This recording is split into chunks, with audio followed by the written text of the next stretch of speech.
This podcast is brought to you by On Track Studio.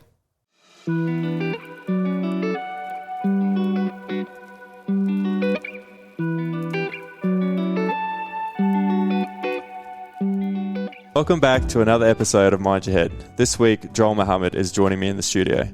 Now, I've known Joel for a while, but never ever heard his story like this before. Joel shares the struggles he faced in his early years growing up in a religious cult and how that affected him later in life. He speaks openly about how and why he left the religion, the reconnection with his Aboriginal culture, and how that has shaped the man he is today. Joel is the most humble, hardworking, and down-to-earth people you'll ever meet, and it's an absolute privilege to have him on the podcast.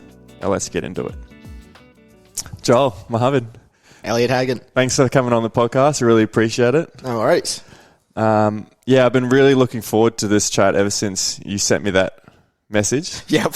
I've been really interested because I've never heard your story before. Yep.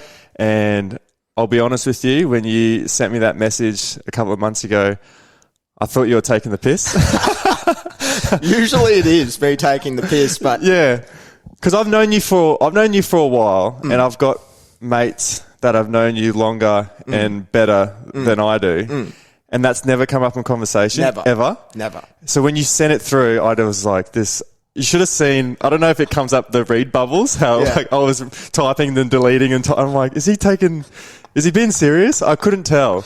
It's funny because I've never really shared this story with anyone because it's something that happened, I guess maybe 15 years ago now, maybe 17 years ago now, but it had such an impact in my life and how I grew up and how it made me to be sort of the person in or who I am, and then also how to reflect back on that and say, oh, this is actually a bit strange. Very strange. Yeah. So my first question would be then, what would be your earliest childhood memory growing up in a religious cult? What I can remember, it's always been like since I can remember it, I've been in this church. And the first part of our church, we started at a little hall at the back of Nambour, and it was, for me at that time, that was normality. Like, that's just what we did. We always went to church on Sunday. We always had, our whole community was surrounded by these church members. We did Bible study on Wednesdays. We did, any activity that we did was involved in this church. So it was sort of, at that time, it just seemed normal. Yeah, you didn't know any different. Didn't know any different until, obviously I started growing up and realising that, hey, maybe this isn't normal or this isn't for me. Yeah, earliest memories I can remember is pretty much at that hall in Nambour. So it was like at the, where Burnside is, it was sort of a bit further down from that. There was some community centre there, and that's where it was. And at that time it was probably, I reckon, 300 people. And then it grew and grew. And I didn't realise at the time of how big the actual, would say, cult it was. But it's, it's Australia-wide and there's big hubs sort of everywhere around the States. Yeah, and that word cult, I remember chatting to you about it last time I saw you, and I thought it was a derogatory term used by non-believers at the church. But that brochure you gave me describing everything about it, they openly use it to describe themselves. And the actual religion itself is an off-branch of other religions and other followings of Christianity, I guess. So what's the name of the religion? It's sort of on its own here. It's it's Christianity, but like a very aggressive form of Christianity where you're not allowed to, have friends outside of church. You're not allowed, you only can marry inside the church. Mostly business is done within the people in the church realm. Yeah, if you're friends with someone outside the church, you'll get heavily reprimanded. If you excel of anything that the church doesn't like outside of the church, it's also heavily reprimanded. And that's just not from your peers that are in the church as well. That's from the leaders and then your family as well. They all have their own little say on what you should do and how you should believe and how you should act. So what would that look like if you get reprimanded? What would that? That'd be like, so back then it was weird because they have their own little, leaders in the church. And then, there were certain families that had a lot of power. and then it was like the sons or the daughters of that family, obviously the next generation, and they were a few years older than me. So then they would be like my leaders, I guess, in that. So I left when I was 16. Through that period from about 12 to 16, it was like guys that were probably 30 at that age, and then they'd be like, you'd go into, they'd say, oh, let's have a chat, but then there'd be 4 of them there just grilling you about, this is a cult, what you're believing in or how you're behaving is not what this church is about. Like, really like an intimidation and a bit of sort of bit of emotional sort of abuse, if that would just like to, because you at that stage and when I was growing up, it was sort of that's all I knew, and that's what I put my whole identity into. And then when you're realizing, hey, I don't actually think this is me, then you start fighting back against that, and obviously as well in the teenage years, especially when you're a kid though. Like I think that when you got adults telling you what to do when you're a child, you don't second guess it. You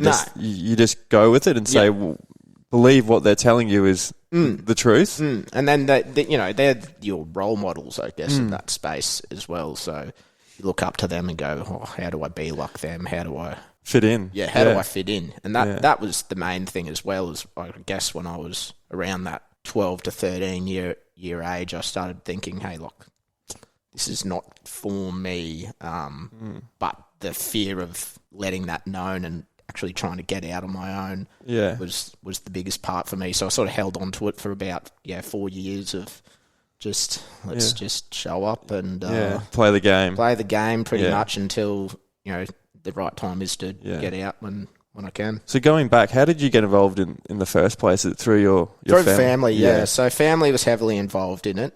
Just not my not like my cousins and all that sort of stuff. It was immediate family. So mum and dad, all my brothers and sisters. So I have 3 sisters and a brother, and we were all heavily involved in it.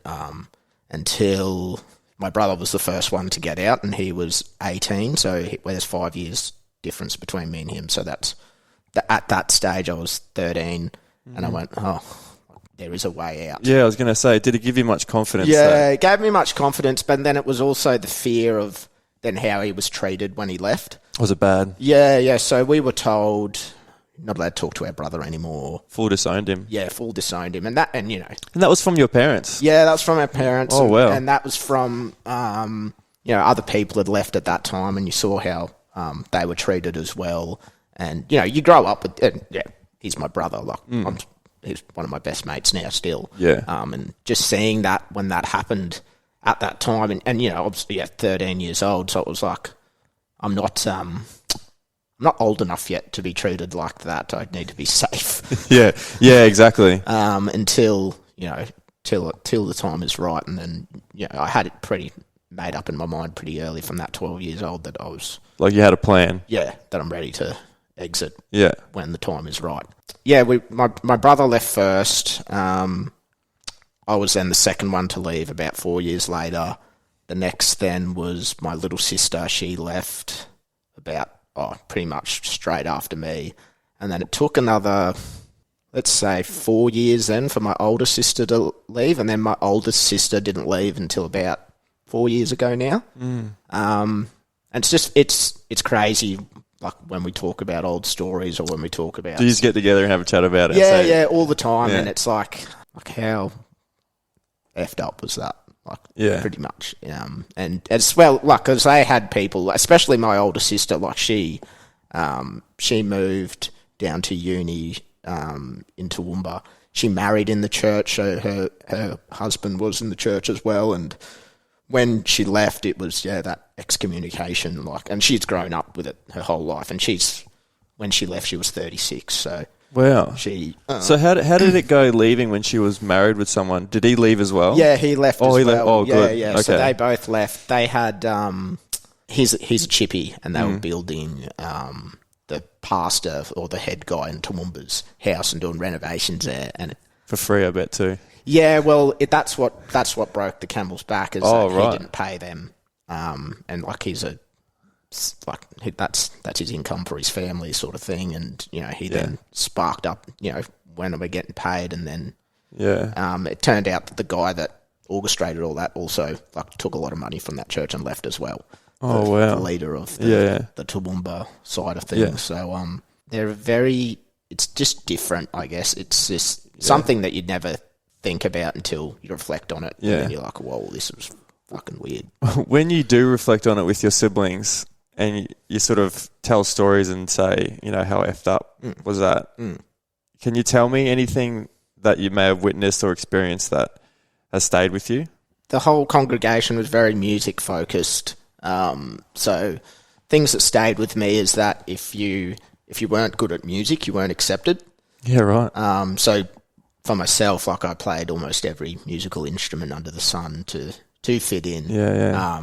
Because I guess for, to be seen as someone that's doing well in the church, you made it to sounds funny, but you made it to the Sunday stage band. And that was seen as you're in your and that's all you wanted. That's all I wanted. Sunday stage band. Give me that Sunday trumpet area. I'm there. What did you play? Trumpet. Did you? Yeah. What else? I played a lot of piano. I played piano for probably 12 years. Yeah. I played trumpet. I played tuba. I played guitar. I played drums. And that was a form of receiving love. Yes. And attention. Yeah. That was a form of fitting in. In that realm. So it was sort of funny. The guys that I grew up with as well, that were my age, you had to excel at music to fit in. And one was a good trombone player, one was a good pianist, and the other one was a good trumpet player as well. So there was a bit of a rivalry between me and him. Do you still play? No. Oh. We bought a keyboard not too long ago. Yeah.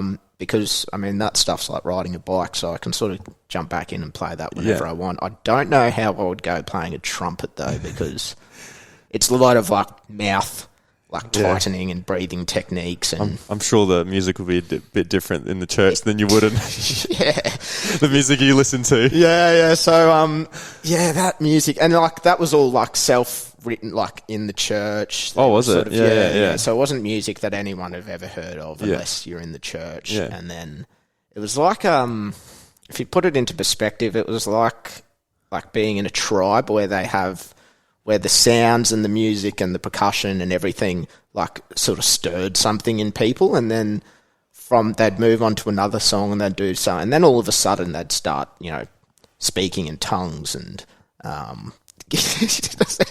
Really? Yeah. So witnessed a lot of that. Participated in a bit of it, but strange ritual type. Yeah. So ceremonies kind of thing. Yeah. So I can't even explain it to you, but it's when there's a lot of energy in a room, and say there's 300 people.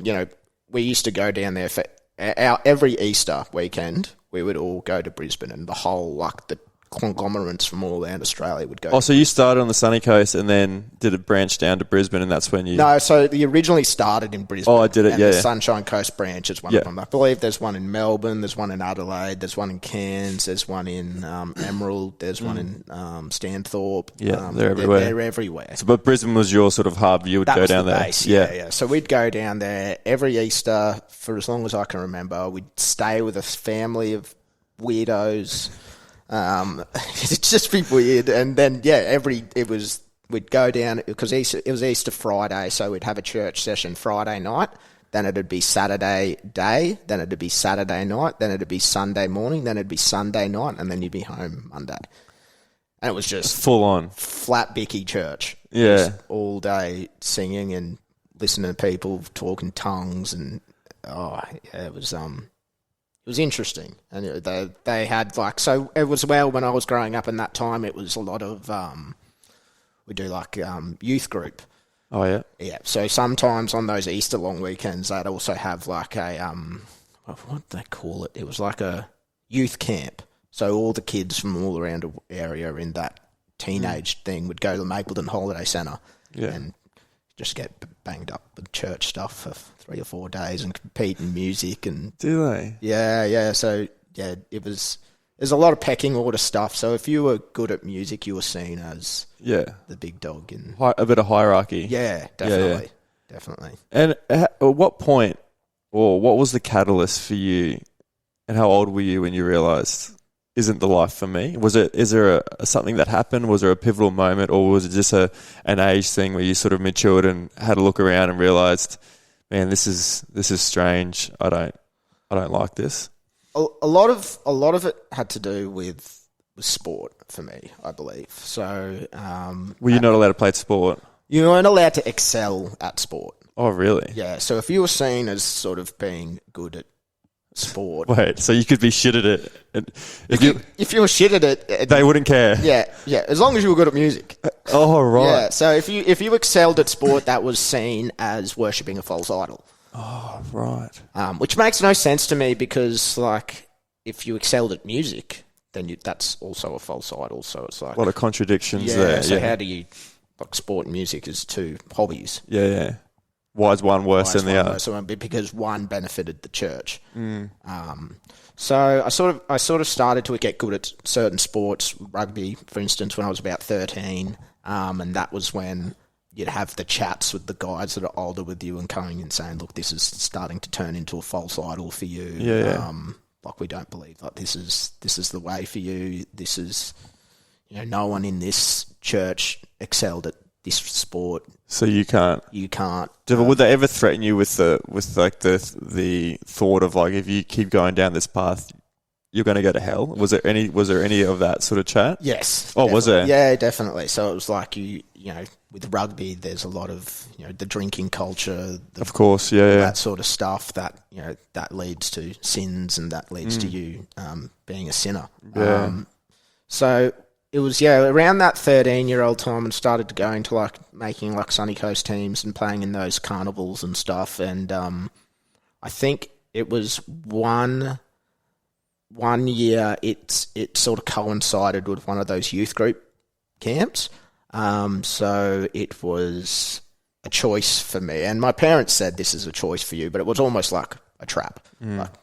Like, I dare you. Yeah, we know you're going to choose this rugby camp, but if you do, you're going to be reprimanded. So I chose it, obviously. Yeah. And then came out of that, and then it was like, this doesn't feel like something that is going to help me grow. This is almost going to be like not rugby, but the church. The church. This feels like this is going to limit who I am as a person. Was that at 13 years old? Yeah. Yeah. So a lot of church is obviously spiritual based and that sort of stuff. You gain a lot of exposure to that very early, so you're very aware of how you are feeling, how certain things make you feel, how you're very aware of that sort of stuff. So about that 13-year-old age, I was like, right, this is not for me. But I'm also 13, and if I say I'm not going to church anymore, I'll probably be out in the street. Yeah. So it was that playing the game until I was old enough to go, right, survive on my feet. We can probably have a crack at this at my own expense. Yeah. So, and that came. It was about 16 at the time, and then my little sister, which I don't have the greatest relationship with my little sister because of still what happened when I was 16, and she was coming. She's 3 years younger than me, so she was just coming into puberty. A lot of emotions, a lot of hormones, and then she ended up having a bad episode, and that sort of took the light off me because my parents' attention was focused on her. As in like a mental breakdown. Yeah. Was that church sort of related? Yeah. The pressure and the stress of that. Yeah. And so that was like, ting, this is my opportunity now to slip out the back door. Because all the focus is on her. Yeah. I'm just gonna chill and get out of here. Yeah, get out of here. And then I'd always get these phone calls on like Sunday mornings or Sunday afternoons, like, oh, where were you today? Or so you were still living at your parents' house, yes, but they're not going to the church, yes, and then they'll come home and go, where were you? Yes, and what would you say? I'd just be like, oh, I didn't want to go today, but and to their they all had a lot going on with my little sister, so they couldn't. Me just saying I'm not going to church was very minor issue. Minor issue compared to what was going on. So, that was my opportunity to get out. I remember you saying to me a little while ago that they gave you contracts. Yes, and that was also a time for me to be like, yeah, this is not for me. So, about that 16-year-old age, they were bringing in contracts to commit to the church, commit to their way. For life. For life, yeah. I don't know, at that time when someone gives you a contract at your 16, you don't know what to do. Now, if they said to give me a contract to say commit to your life, I'd just say beat it. Especially when the contract says you've got to pay them, not the other way around. Yeah, exactly. And that was also a big thing as well. Like I started working at that time just at the IGA, and the parents were like, you've got to pay tithe. Yeah, what is it? What's the percentage? 10%. 10%. Yeah, so I was only earning $100 maybe. That was probably a good week, and I was like, I'm not giving these guys $10 a week. Fuck that. That's phone credit. Yeah, back then. Yeah. So were your parents high up? My dad especially was very high up in the church communities, just seen as a leader. Obviously with his with our background as well. Like he decided when I was very young. So I was born in Cairns, and I think we moved then to the coast. Well, we moved to Gingin first when I was about 2 years old. But back then, he made a decision that he doesn't want to grow his kids up in Cairns, and because it's back then especially it was pretty gnarly up there. So for a young Indigenous family, he thought, look, let's do a move. Better life. Yeah. So we moved then to Gingin, and then we moved to the Sunshine Coast when I was about 4 years old. And then just because my dad is he's a natural leader as it is, and very good at talking as well. So he was seen as the church leader back then, and he was very good with teenage kids and helping them and doing that. So he's seen as a leader in that realm. And he used to speak on Sundays as well. Did he? Big sermons. That sort of stuff. So, he was essentially one of the elders in the church. Not the big elders, because there were a couple of big dogs there, but he was one of the few. And then when you were sort of contemplating leaving, could you speak to your mum and dad about it? And sort of have open dialogue? No, there was never any open dialogue about it, or it was just seen as, I wanted to leave, and they would see that as you're just choosing the way of the world.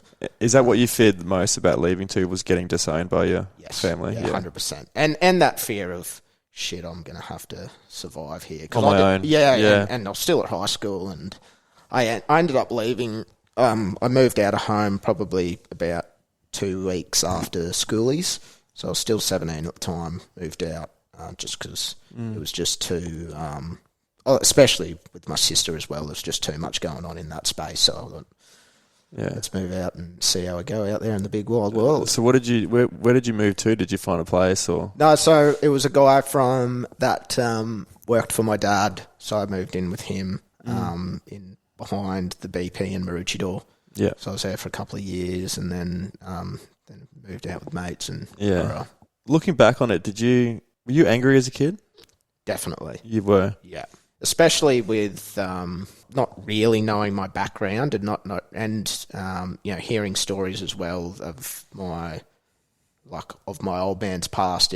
He was a very angry person as well. So I didn't really know much about that, but I just knew that I was very aggressive, very angry, and didn't know how to deal with it properly. And express it, yeah. And, expression for me at that point of time was rugby. I could go out and go and try and hurt people as much as possible.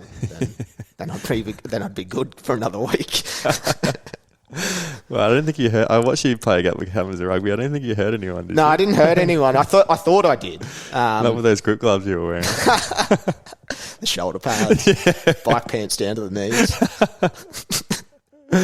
So when you left, did you feel like you were very isolated and you couldn't talk to anyone because no one could quite relate to your situation? Definitely around my friendship circle as well, at school, that sort of stuff, because it was, I hid a lot of that of my church like that I was still at church growing up. Yeah. No one really knew about it because they just knew that I had strict parents. Yeah. Did you feel like you were going to get bullied, or did you feel embarrassed or something about it? Definitely felt embarrassed. Oh, did you? It. Yeah. Yeah. Because deep down I knew that wasn't me. Yeah. But the situation of me feeling like if I told people this, that they'd be like, "Oh, weird churchy." Yeah. But I just tried to hide that as much as possible. So like, oh, what are you doing Sunday? Oh, I'm busy. Busy. You're always busy on Easter and Christmas. Oh, like even like when you start going to parties when you're like 15 or 16 and then starting getting invited, they'd be like, "Oh yeah, we got party or birthday party Saturday night." And I'm just like, no. And that's an interesting thing. A topic is because it seemed like you missed out or delayed that period of teenage or adolescent years when you meet girls or you go out and party and you do that, that awkward socializing moments. Yeah. It's like you didn't skip it, you just delayed it until you're... And I definitely caught up on it. Yeah.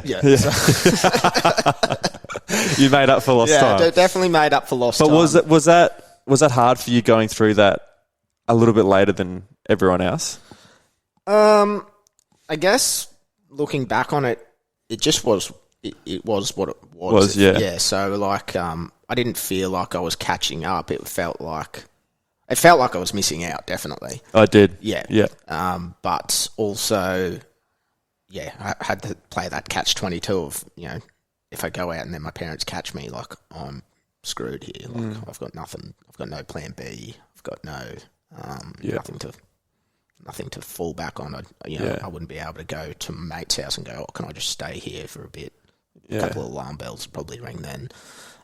So in that way, it was like I was almost protecting my parents' image as well. Yeah. In that point, because I didn't want people to see that my parents were also in this weird religion. Yeah. That we were just weirdos. Yeah. Is your parents still in the religion? Yes. Yeah. Yes. Are they the only ones in your family that are still in it? Yes. The rest of the family, not a chance. Yeah. Right. And what's the relationship with the siblings and your parents? So... And vice versa, is it... It's funny, because I'm very now strong in what I believe in and which is, I'm very anti... I'm not anti-religious, I'm anti that religion, that establishment that they went to. Anyone can believe whatever they want to believe, that's fine, just don't push it onto anyone.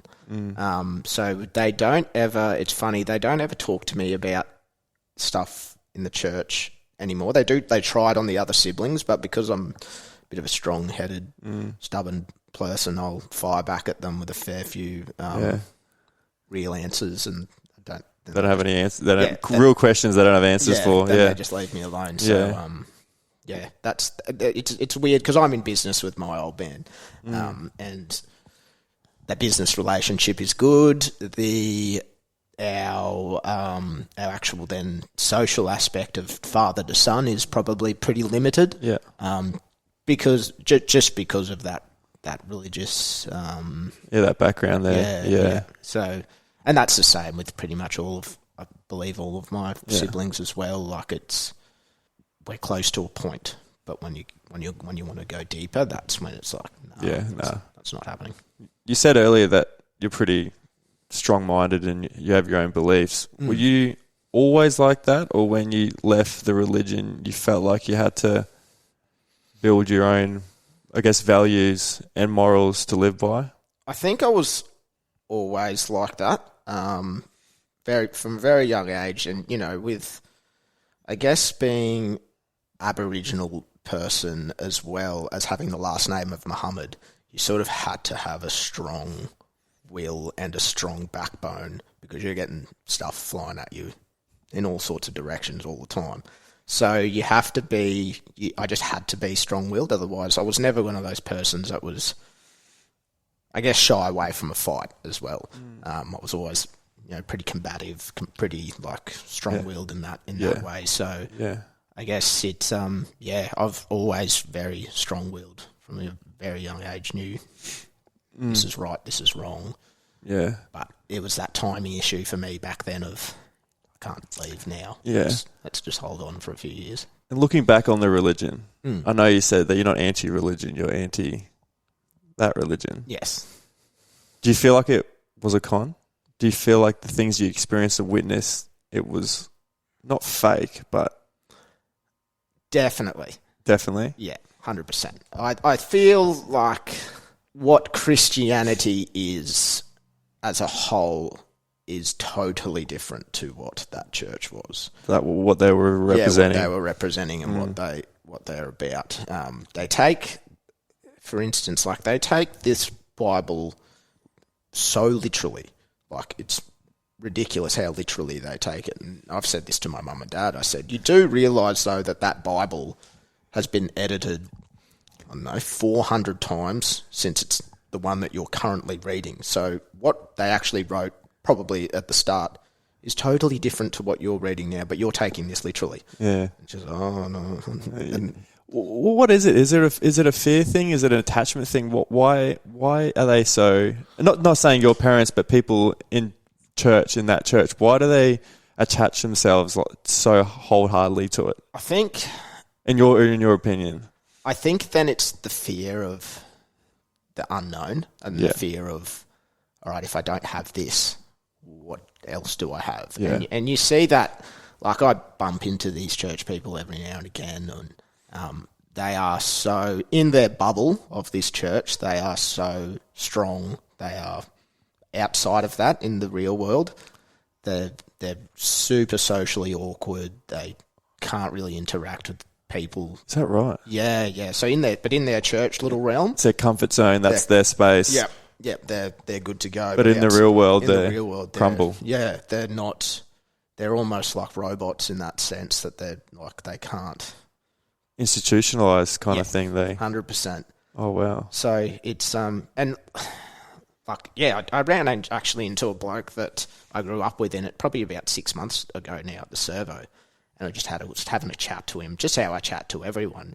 And the responses and the sort of, you can just tell that they're just, how would you put it?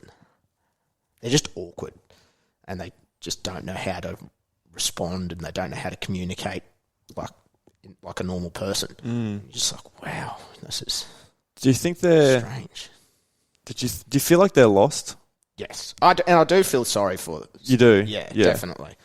Because I even chatted to a guy that he's a part of in my business team, and he only just left. He grew up in it, and he's now mid-40s, but he only left 2 years ago.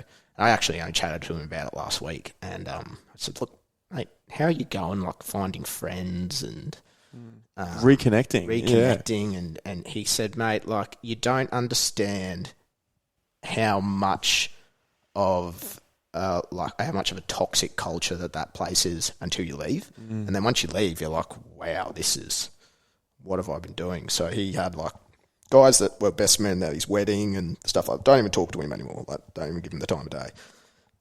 Guys that he grew up with from birth, like his dad's a minister in the church and he's mid-40s now, and guys that are his age that he grew up with his whole life don't even talk to him anymore, which is just, it's gnarly. It is gnarly, yeah. Yeah, and then so for him it was like, who am I now without this church? And, you take that aspect away from a lot of those people and they were just lost. Yeah, empty inside, yeah. So it is, I do feel sorry for them because there is a lot more to this life than just being in that circle of whatever that is. Yeah. When you left, did a lot of your resentment or bad feelings, even with how you were treated after you left, and did it all catch up to you? Did you have any dark points in your life? Definitely at the start, because it was, you lost that relationship with your parents. You sort of, not disowned completely, but you knew that there was a loss of connection there. So it was a time of like, man, have I done the right thing here? What am I going to do? Am I going to, very, very, not super dark moments, because as well at that age, it was, let's get on the piss. You still enjoy yourself, but there's a little bit of you going, what's my next step? Yeah, and then as well, like, it is not sad, but it's not even disappointing. It just is what it is in regards to that relationship with my parents. It's like we could have been so much more freer and open talking to each other about, especially growing up, about, let's just say, like the whole, like sexually, like you were never allowed to talk about anything about that growing up. Of course, so you couldn't. No, so We no masturbation or anything. No masturbation. If you Did you sneak one in? Always. Did you? Always. And then when I found out that I could, it was like, we're on here, boys. Let's sneak away all the time. Did you do? No, absolutely not. Yeah, but it was like, it was funny. You weren't allowed to masturbate. It was called relieving yourself for God. So apparently, and I've never done this, but apparently what you're meant to do is you're meant to be like reading scripture from the Bible while relieving yourself, which I never did, by the way. I just don't. Imagine getting turned on by the Bible. From a 4,000 year ago book. Oh yeah, Mary. Yeah. It's so strange how they can just reword a phrase or a sentence that suits them, that allows them to do things. Suits their narrative. Suits their narrative. Yeah. Can't masturbate, but you can relieve for God. It's really I see that across a lot of religions, how they sort of reword things to fit their narrative, then allows them to do it. Yeah. So yeah, that was and that I guess probably that's one of the main things that stuck with me through my older years now, is that, like, that sexual connection as well. Like, it's something that it's always been taboo. Yeah. Growing up, so that's sort of what's carried on in my life. Yeah, no, not taboo, but like, how would you put it? Very closed off in that sense. Not as open and yeah, very closed. Still happens. Yeah, it still happens. Yeah, but very closed off, I guess, in that sense. Like, you wouldn't be watching any porn or anything. Not really. No, no, it's just Well, you can if you want. But not really. Like it. Yeah. That whole side of it was just all very taboo, and still, like, my partner Megan she calls me frigid all the time. So shouldn't laugh. But so that's been a bit of a roadblock for me as well, is that intimacy and that sexual connection, because it's like, it's just so inbred into you, isn't it? Yeah. To me, that it's going to take still some time to unwind all of that. And did you ever go see a psychologist or anything to talk about some of these things? I did probably 5 years ago now. I did. I was in a bit of a dark place with sort of career-wise, and sort of stuff had happened that I sort of I needed some help that way. But not really in that sense of trying to unlock that. It is something that my partner Megan is pushing me to do. And I just it's funny. I feel like I'm okay. But until you sort of start talking about it, you're like, I'm not okay. Maybe. I don't know. It's when you go digging around, you realise that there's some things that you suppress, and I'm still doing that now. I think if you be a bit naive and think that there's nothing there, you'll just tell yourself that you're okay. Yeah. And some stuff's happened in my life probably the last 6 months where, like, I see he's sort of like a business coach but a life coach as well. So I see him pretty regularly, and we talk about what's going on in my head, and that's helped. That's helped hugely. I've been seeing him for about 2 years now. Sort of. Oh, that's amazing. Yeah, every couple of weeks as we catch up on Zoom, or we talk fairly often. And so he's helped me really about being present, not focusing on the past. There's a great opportunity in our business for future. So really just honing in on that, and not being what would we talk about? It's more of not letting, like, everyone's emotional, but not being emotional when making important decisions. Being reactive and keeping your level head. Yeah, that's it. Yeah. So that's what I'm working on currently. Is that sort of mindset. Yeah, and looking back on it, what are your feelings of your childhood? Do you just feel like you missed out on a lot? Do you feel like I guess not too much, because I didn't know what every other child was doing, so I couldn't really relate or anything like that. Like what we grew up with is what we grew up. And in saying that, like, it wasn't like we were locked in a room 7 days and then come out for church. Reading the Bible, relieving yourself. Relieving yourself constantly. It was more like we did socialise with other kids, and we obviously went to school and that, but it was restricted into who you could socialise with, who you could have fun with, who your friends were. Your weekends were very much Friday nights, church, Saturday nights. Very structured. Youth group, Sundays, church. And church, I look at other churches and, that goes for 2 hours and you're in, you're on. But this is like you're there at 8 o'clock. Church starts at 9. You're there at 7:30 because I was in the band. So you're there. Had to warm up. Yeah. Getting the lungs ready. For an hour and a half, then church started at 9, and then you wouldn't leave until maybe 2 o'clock in the afternoon. So it's a full day event, and then afterwards you'd get together and you'd do either lunch or we'd play touch footy, and then you're in bed and you. So overall, it's.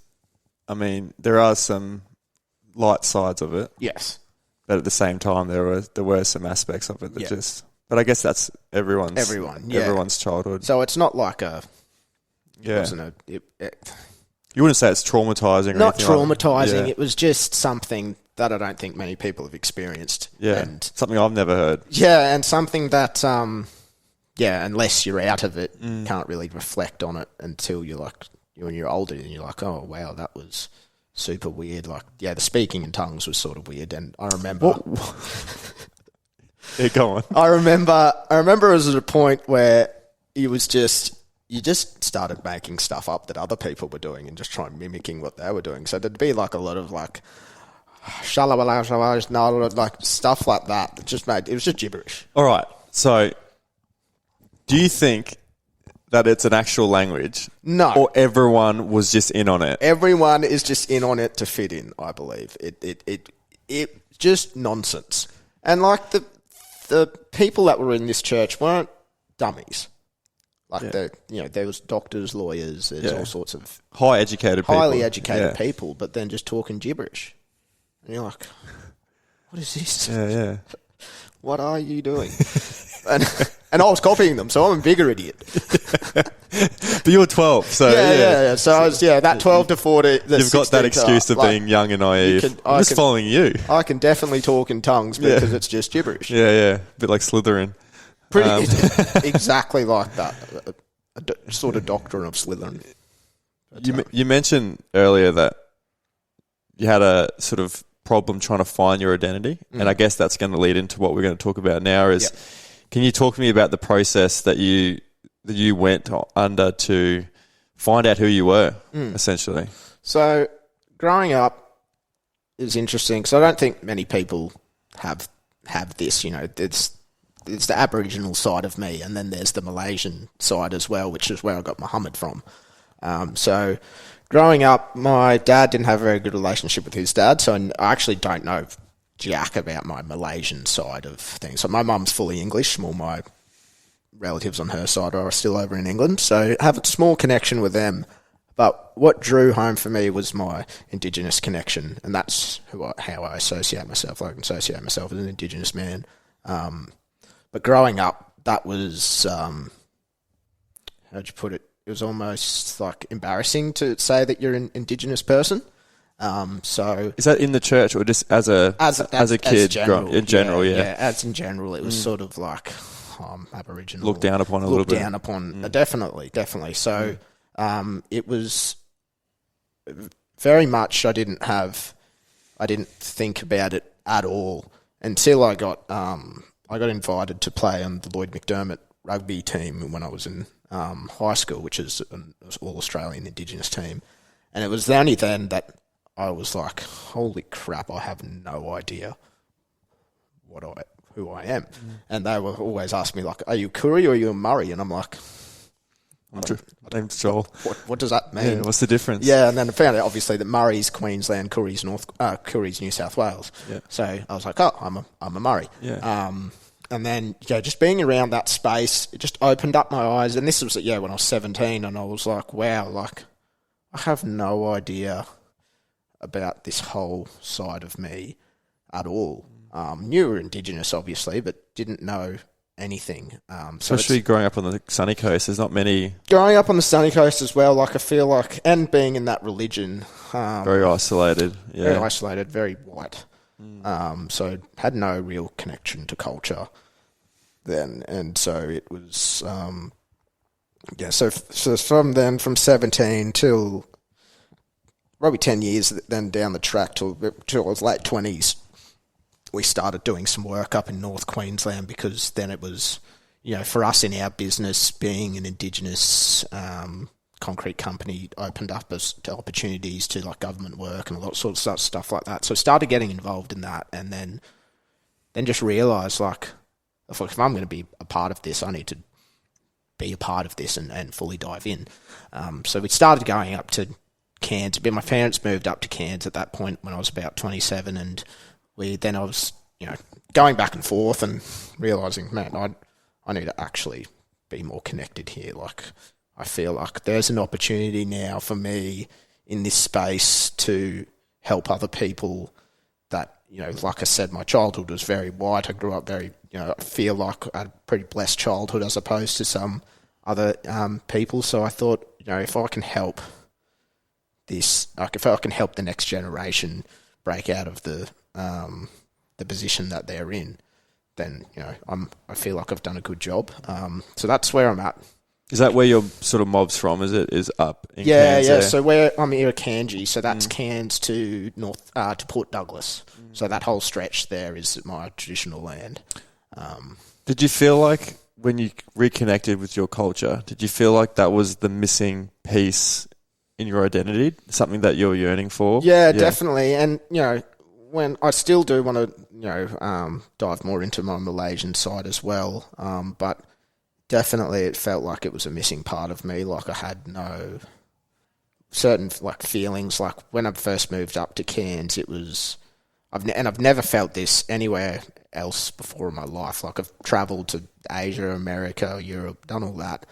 But it was when I moved to North Queensland and we'd start going for like walks, me and Megan, and going places. You feel this connection that is just something I can't describe it. It was almost like someone had put like a vice right on my chest and was closing it, and it was heavy to breathe, it was heavy to move, and like I was like, we'd go for walks and I'd be like, I have to stop, and I feel like I'm semi-fit, like going for a golf pro.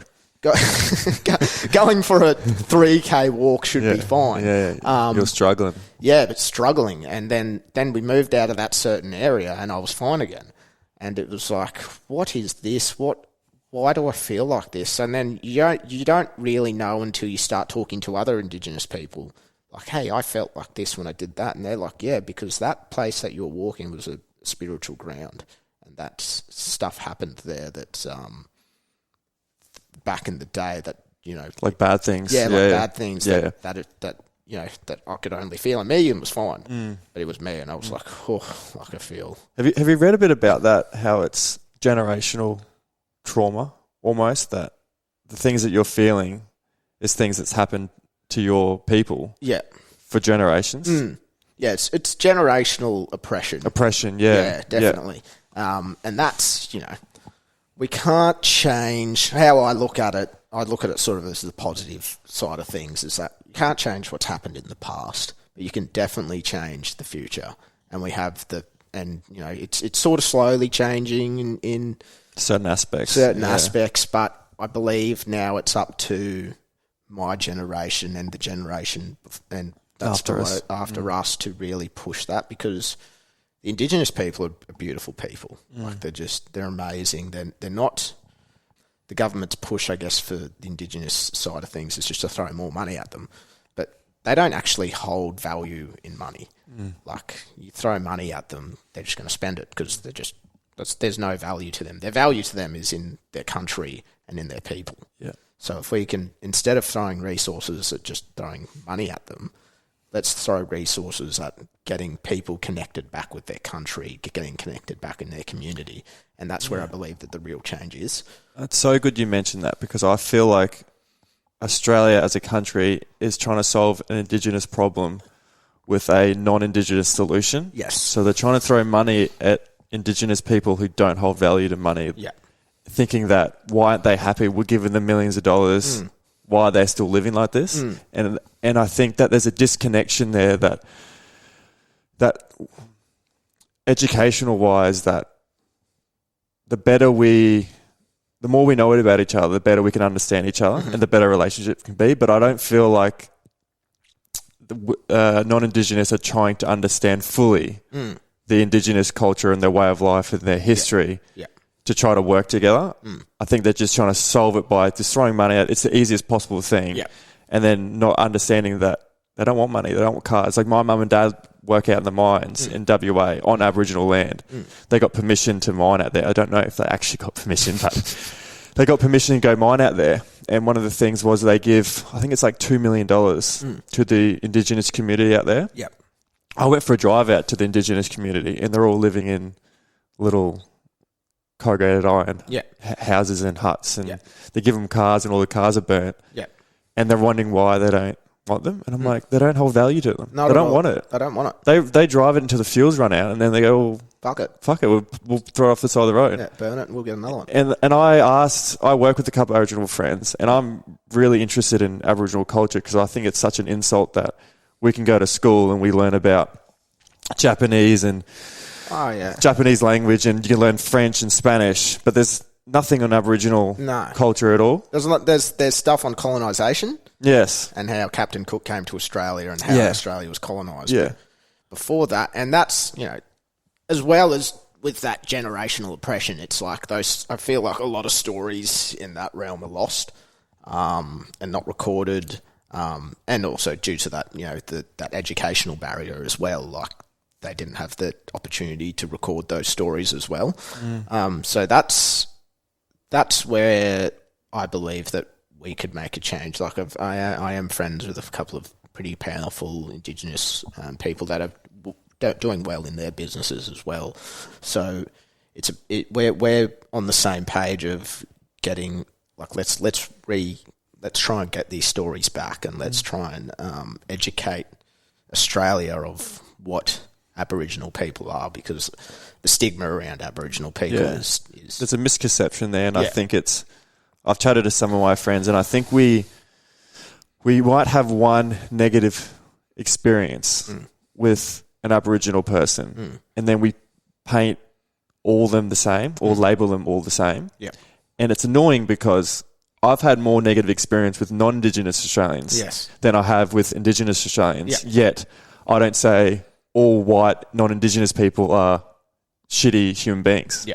But we'll do that with Aboriginals. Yes, 100%. And it grinds my gears. Yeah, because it's just the stigma behind them and all. And because the main thing behind it all is money. So, not to sound anti-white, but the society we are in is very monetary driven.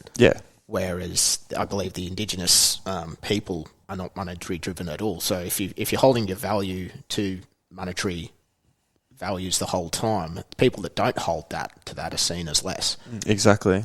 So yeah, it's a very interesting journey that I'm on, and I'm still currently on, about rediscovering that and trying to make a change in society regarding Indigenous people, because they're a wealth of knowledge. They're beautiful cultural people. They're very family orientated. They support their own. They look after their own. And that's something that I want to get across to people, is that just because we're different doesn't mean that we should be separated or turned against each other. Like, when I look at you, I don't know about Aboriginal culture. So I'm keen, and it's an opportunity for me to learn and ask questions. And like, you guys know so much. and I don't know anything. And it's vice versa. You can learn from me as well. So I think it's an opportunity. And Australia has a huge opportunity as a country to have Indigenous Aboriginal culture as part of their identity. And I don't feel like it is enough. Yeah, I don't feel like you look at, for instance, the New Zealand culture and how much they've, like, they are part of the Maori culture, like they love that about their culture. Where I feel like ours is the Indigenous culture, but it's sort of like still that stigma of... Yeah, I was chatting to some of my Kiwi friends, and they were saying there's towns in New Zealand that only speak Maori, So if you live there, and you could be non-Maori, but if you live in that country, you have to learn it, you have to speak it, you have to learn it, all the culture around it, and that's how they live. And I went, that's amazing. It'd be pretty wild to do that in Australia because there's thousands of dialects. Oh, yeah, of course it would be. Yeah. So, you move 10 k's up the road and it's a different dialect. But also a lot of that dialect has also been lost. So trying to regain that is its own struggle in itself because obviously a lot of it's not recorded. You're going to have to then talk to very old people in that space to try and reconnect that dialect, and it'd be such a cool opportunity for Australia to have a dictionary, or a thesaurus regarding the Indigenous dialect of that area, which is we are slowly changing, and it's crazy now that they're actually starting to call places from their actual Indigenous name, and that's something that.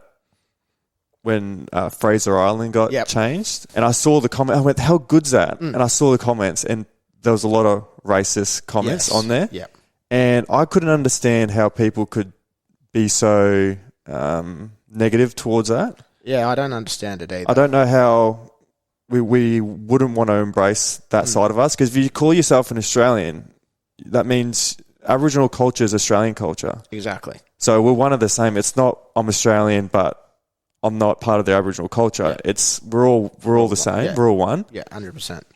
Such a weird stigma around that because I believe that other countries definitely embrace their Indigenous heritage. Maybe some not as better as others, but we would probably almost have to be the worst. I think so. I think so. Yeah. Which you can look at it two ways. You can get down and be disheartened by that. Or you can see it as an opportunity to grow that misunderstanding.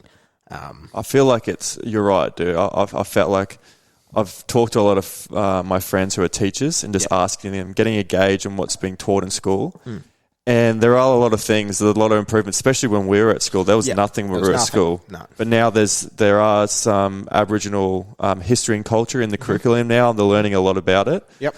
Something that I wanted to ask you is, the reason why I want change so badly is because I went on my own and researched what actually happened during the colonisation and how traumatic and brutal it was. And that created empathy within me that I now look at that totally differently. Do you think that as harsh and as traumatic as that was, do you think people need to learn about it? I think so. Yeah. Because, when we were back in school learning about colonisation, it was Captain Cook came to Australia and discovered... Yeah. And the Aboriginal said, here, take the land. Yeah, it's all sweet. They yeah. didn't mention, the genocide of almost a whole race. Yes. And the ones that survived are the ones who I get to live now through. So I believe that needs to definitely be just not preached, but almost you just need to be aware that what happened, and yes, it happened, a long time ago. Well, not even a long time ago. Like it's 3 generations ago. Yeah. Like, that's not long in the realm. And when the generations don't heal their trauma or don't have access to heal the trauma, it just gets passed on in the next generation and the next generation, and that's what I was talking about, generational oppression. Yeah. If you're not fixing the problem there, it's just going to keep. Yeah, it's not going to stop. It's not going to stop, and especially the way that we're behaving now towards it, it's only just going to keep getting worse. Like I'm a big no against the voice in Parliament. I believe that, like what we discussed before, it's just a white solution to the problem. Yes, it's cool, but, they also brought out something not too long ago about that, it doesn't really matter what that voice says. We're still going to make our own decision. So it's like, what's the point of this? It's like a fake voice. Yeah. It's like, we just want you to feel included, but not actually have any real value or say in anything. So it's like, we're just trying to fit a quota. We've got to have someone Aboriginal just to fit the quota so you can stand there, but your voice doesn't actually matter. Can you just be quiet? Yeah, and then they're doing a whole referendum for it. Yeah. It's like, you're wasting so much money doing that. How about putting that money into the communities and then going to each community and going, all right, that looks like the leader in that community. Let's go around and not give him money, but let's go around and support him so that he can then build the next generation around changing the cycle that they're in. Yeah. Because it's a vicious cycle. And it's a very hard, it can seem like a very hard problem to solve when they're trying to find a solution for that. But the solution is definitely, for me, it's definitely not, let's not just keep throwing money willy-nilly at the problem, because it's been proven that doesn't work. And two, this voice to parliament thing is just nothing. Yeah. Like, it's just a way to look like we're doing something, but we're actually doing nothing. So that it's hard to say, because I have this conversation with many people and they're like, oh, how good's voice to parliament? And I'm like, well, not really. What's it doing? Yeah. Like, cool. And they go, oh, what? Yeah, I thought you'd be all for it. Yeah. And I'm like, no, not really. It's sort of just like a whitewashing. It's just kicking the problem down the road a little bit further. Yeah. We'll next generation can deal with it. Next generation, what was it? 6 years ago we said sorry. Yeah. Now we're giving you as a voice to parliament. Yeah. Another 6 years we might try to do something. Yeah. We'll create something else, like a welcome to country. So let's just do that again. Something that I would like to touch on with you is your experiences with racism in this country. The reason I asked that, because my first real experience with racism was I was walking in Mooloolaba with Leffers on Australia Day, and we were walking past that Macca's that used to be there. Yep. And we were going down to the beach, and it was Australia Day, and there was an Asian guy that looked like he just finished work. It looked like he was wearing sort of restaurant gear. And he was walking towards us about 40 metres away in this car, big fucking four-wheel drive with Southern Cross. Yeah, you know where I'm going with this. Southern Cross like stickers on it and Australian flags hanging out the window, and they came steaming around the corner, and this guy rolls down his window, pops his head out and yells at the Asian guy, "Get the fuck out of my country, you Asian C-word." And I remember I was probably 14 with Leffers at the time. Yep.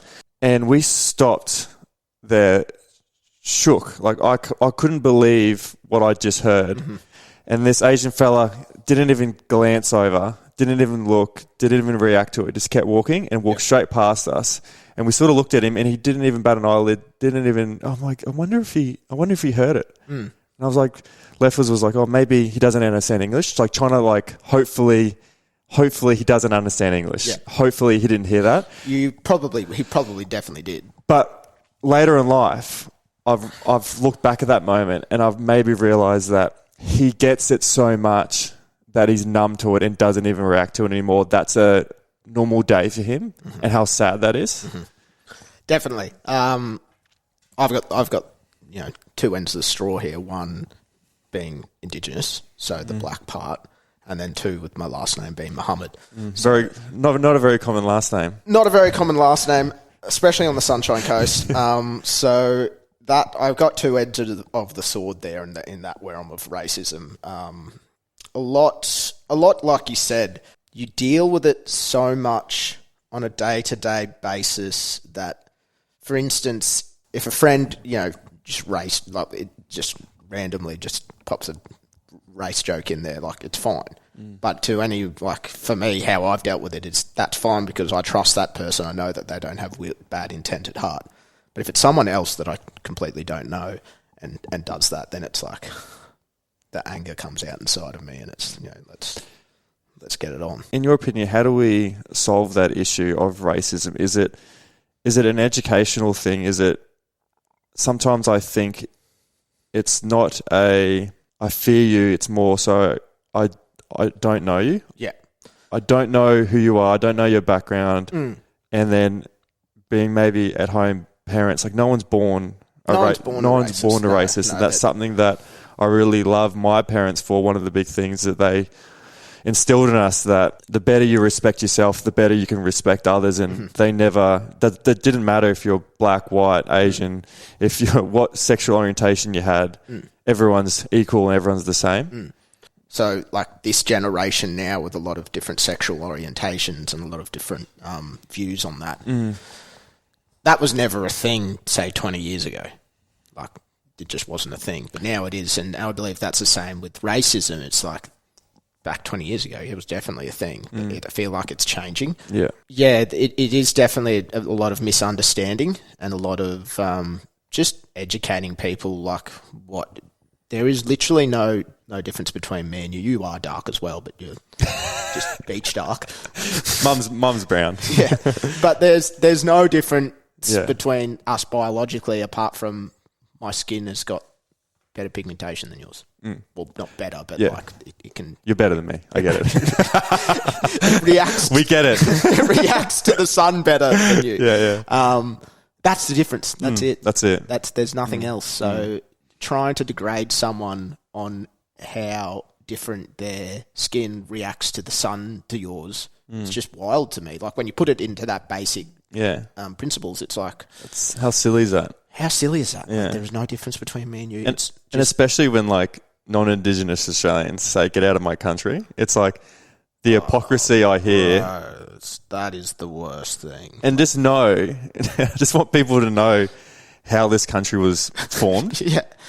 It's funny, like, so with us moving to North Queensland, establishing a North Queensland arm up there, I have this conversation with people all the time. It's like, oh, you guys are new up here. How long have you been up here for? And I'm like, oh, roughly about 20,000 years or something like that. So they're like, oh, okay.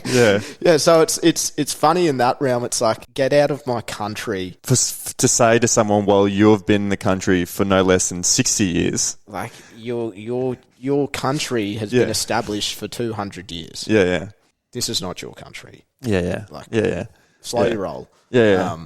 But the Indigenous people aren't like, this is our country. Like, we are to a point because, landmarks and certain areas being destroyed for the growth of economy. But that always has, like, the whole Cronulla riots and that sort of stuff. It's like, get out of our country, we're full. Like, fuck off, we're full. It's like we're actually not full. There's fucking heaps of land in Northern Territory that no one's at. Like, we're not full at all. We're just full in Cronulla because we're full of you guys, fucking bogans. So...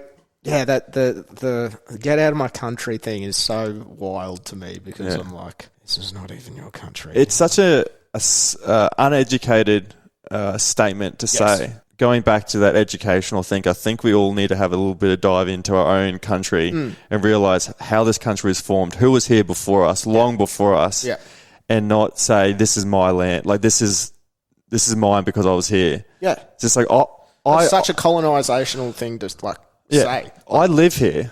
I live in Maroochydore. Yeah. But I recognise that the land that I live on is Aboriginal land. And I'm not saying that I don't feel wanted or I don't feel like this is my home. This is my home. I was born here. But I can recognise that the land I'm living on is Aboriginal. And I want people to understand that it's okay for you to say this is my country, I was born here. But it's also okay to recognise that the land you're living on is Aboriginal land. 100%. And not go, well, this is and be so, like, stubborn and hard-headed, patriotic about it. Like, I've been in the army too. I've served the country. That's also a thing that gets me. It's like, our parents have fought for this. And you're like, your parents probably didn't fight for this. Your parents were probably accountants or, like... And even if your grandparents did fight for it, they weren't, they wanted to go on when they went to the war, they were like an opportunity to go over and they didn't realise what they were getting themselves into. And they weren't fighting in Australia. They were fighting in either Vietnam or somewhere else. So it's like, it's hard for me to grasp that that whole thing of, my grandparents came here and they've lived here for, 50 years. I'm like, cool. Been here for 60. Do we trump you there? Yeah, congratulations. There's no value in that. The value is in what can we do now to make sure that we can all work as a harmonious community. Yeah, and that goes back that our differences shouldn't separate us. Yeah. It should bring us closer together, and we should embrace it more. Like when you see that they're name-changing Aboriginal, sort of non-Indigenous names back to Aboriginal.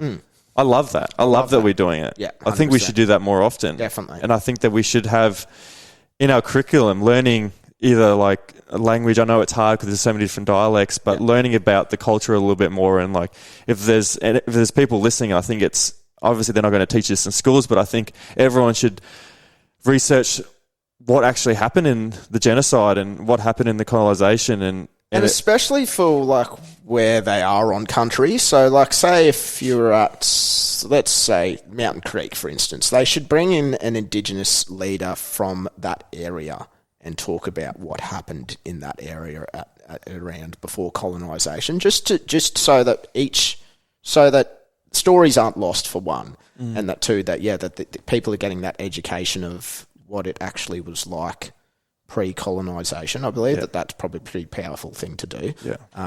Because like you said, school curriculum is just Captain Cook came to Australia. Very watered down version. And I get that for the kids. Yeah, 100%. Let's just say when you get into high school, you go, all right, this is actually what happened. There was a lot of blood. You sort of gradually start telling the truth a little bit more. Yeah. Please. Yeah, please. Yeah. We're running out of time. Are we? Yeah.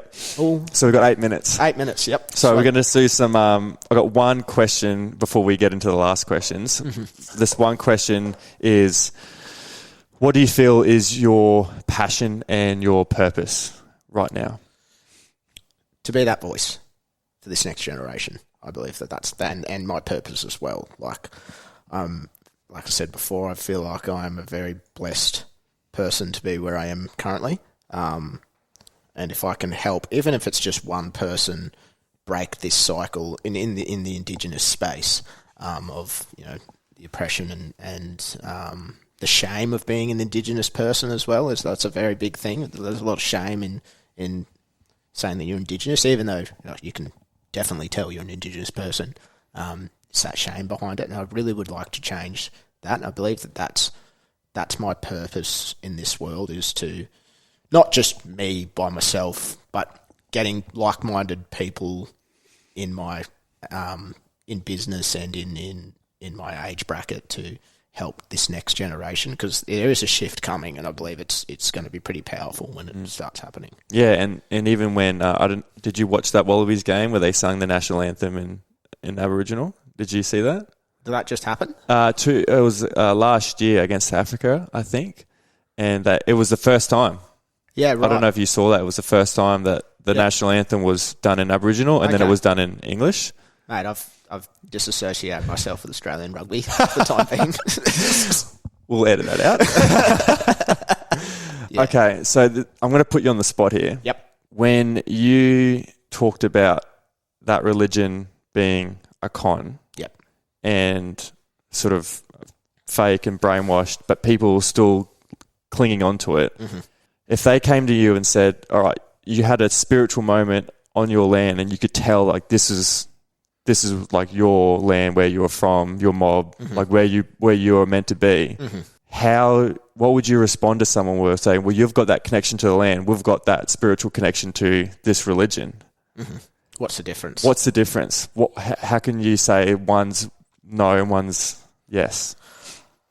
I would say to that, one, what I felt, the connection, it was not forced. It wasn't it was just, it happened to me. Like organically, naturally. Yeah. It was one time, it was actually when I flew from the coast back to Cairns. This is probably now, probably 18 months ago now. I landed on the tarmac and I was like, holy shit, this is where I'm meant to be. Like, really? This is home. This is home. This is where I need to be now. For them, I feel like their connection with that is very forced and also a way for them to fit in. It might happen to people that way as well, but my experience in that religious circle is it's very much forced. That's not putting me on the spot, mate. That's a good question. Good question. Yeah. So I know that you're familiar with the last closing tradition of the podcast. Yes. So we get a family member, a close friend, a loved one. They send in questions for you. This is a testament to who you are and the people that you spend your time with, because the questions that have been sent in have been some of the most thought-provoking questions that I've had someone sent in. Okay. From people that I fucking know from a deeper level that are just absolute party animals. Yep. So it's very nice to see them give these sort of... I wasn't kind of expecting these questions come through, but the first one's Keefe. Yep. If your life so far was a book, would you go back and edit any pages? And what are you looking forward to writing in the chapters ahead? Would I edit any pages? Not really. I think, that my story is what makes me who I am. So it would be very false of me to edit pages because, without that history and without what I experienced growing up, that if I didn't have that, I would be a different person. So no, the answer to that is no. I definitely wouldn't because, I can look back at it now and some of it's funny and some of it's like, oh, that was weird. And, but never hold resentment in that, it is what it is. For me, part of my journey as well is not to hold on to that as well. Like if people hold on to their traumatic past, well, mine wasn't super traumatic, but if they hold on to that past, that can affect them moving forward. You never heal. If you keep holding on, exactly. You'll never heal. Exactly. So I think, exactly. You hit the nail on the head then is the ability to let go. Yeah. Definitely. Otherwise, you could stay bitter with that forever. And you take that to your grave and then... It serves you no purpose. You could then pass that on to the next generation and that sort of stuff. So you just want to though, that happened. I can identify that was not for me. I am here now. This is what I want to do. Yeah. What was the other part of the question? What would I write for the future? What are you looking forward to writing in the chapters ahead? What would I look forward to writing in chapters ahead? If I would be able to, whatever I do, moving forward, that it'd have an impact. Because I feel like the opportunity is for me, especially to make an impact on moving forward. And if I can leave this earth knowing that, not that I've changed the world, but I've at least changed someone's life into the better, then I feel like I've done a really good job. Yeah, left it in a better place and you found it. Yeah. 100%. Kirkwood. Wood. The old big Wood. Shout out Wood. Shout out Wood. He says, there are 3 versions of you that I know. Work Joel, social Joel, and family Joel. Yep. Work Joel is professional, very strong work ethic, and not afraid to make difficult decisions. The social Joel looks from the outside like you don't have a care in the world. Yep. Family Joel is compassionate and loving, especially to the females in your life, your mum and Megs. Yep. Which do you think is the most authentic version of yourself? Wow, I was not expecting these questions from these people either.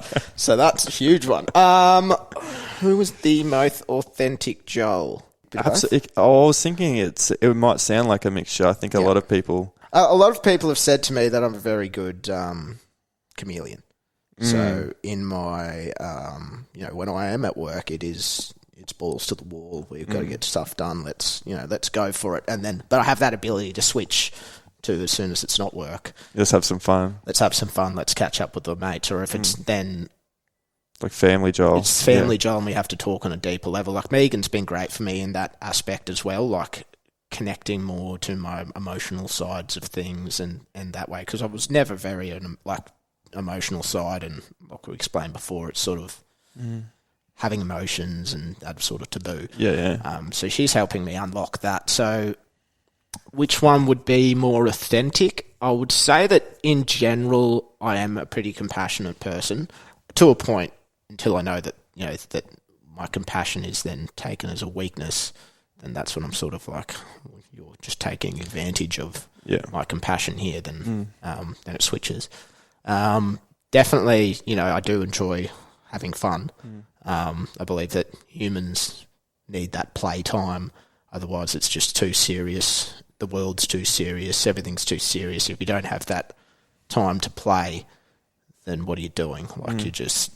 It seems like you've got that life balance sorted. I feel like like you said, like when there's work that needs to be done, you're more than willing to get it done. Then you've got that great ability, and not many people have that ability to able to, when work's done, switch off. Yep. And let's enjoy our life. A lot of people are in work mode constantly and find it really difficult to switch off and just enjoy themselves. Well, currently I'm finding that hard because I'm working from home up in North Queensland. And so I'm running a big company on the Sunshine Coast and in North Queensland. So it's like when it's time to shut off, or when Megan gets home, it's my time to shut off. So it's like having that ability to do. That's my next challenge. Work is the office too. So, home is the office. Yeah. So we are currently building another office up there. So I'll have that ability to switch off. But I do feel like there's, all three of those parts are a part of me. None is worse than the other, if that makes sense. More than the other. More than the other. They all are a part of me, and I recognise that they all. But I don't push my that's who I am into just one category. Like I know that I have to be a different person in different situations. Yeah. And it's just about understanding that and also recognising that. If you can recognise that, I think you can go a long way. Yeah. Love that. Daniel Forsyth. Oh, skinny. Growing up in a Christian family, how has your upbringing and exposure to those values impacted your perspective on life, relationships, and your own mental well-being? On a morale basis, it did teach me a lot of respect for family. So that has always been something I hold still now, is I respect my family a lot. It also taught me on the other aspect of that, of how not to treat women, because it was a very misogynistic culture of this church. Like the man was the head of the family, he's the one to answer to, and that sort of thing. Yeah, so right. it actually taught me the opposite of that, where it's like, no, I believe that women are powerful, women as well. Women have the ability to do anything that men do. Why are we treating them like Oppressing this? them like that? Like that, when men need women. Like if it was just a whole bunch of men in the world, it'd be Chaos. It'd be relieving yourself to the Bible.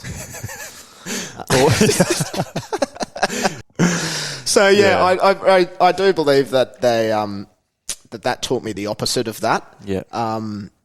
It did teach me how to be a good musician, even though I didn't do jack shit. I was going to ask you about that. Like, if anything good came out of that time. Yeah. Music was, as much as it was a pain in the ass practicing piano for freaking 2 hours a day most days. You've got a skill. I've got a skill that not many people have. So that was cool. It also did teach me, like I spoke about, to being that. I believe that was this cornerstone of me being able to be a chameleon. So, when I was at school, it was no one knew about church. I could react. I could behave how I wanted to behave. When then I went to church, it was a totally different Joel. Let's pretend to speak in tongues. Let's do all this sorts of stuff to fit in with that area. I mean, you could look at it both ways, as that's positive, and then that also could be a negative as well. It could be overwhelming at times to keep switching. Yeah. But I feel like I've got a good balance on that now. Yeah. The questions from the people that you've asked me, it's more rattling than the questions. If people knew these people outside of this, that would be more rattling than the questions itself. The questions itself. Like, that's what's more rattling than me. Is the actual... That's when they sent them through. I went, if people only knew these boys. Oh, classic. Your last one. Yes. Your partner, Megs. Yep. Do you think you are the man you are today because of your upbringing, or in spite of it? Probably more in spite of it, I believe. Like, just because I saw those people, how they grew up and how they were men when I was young, and I'm like, I don't want to be that man.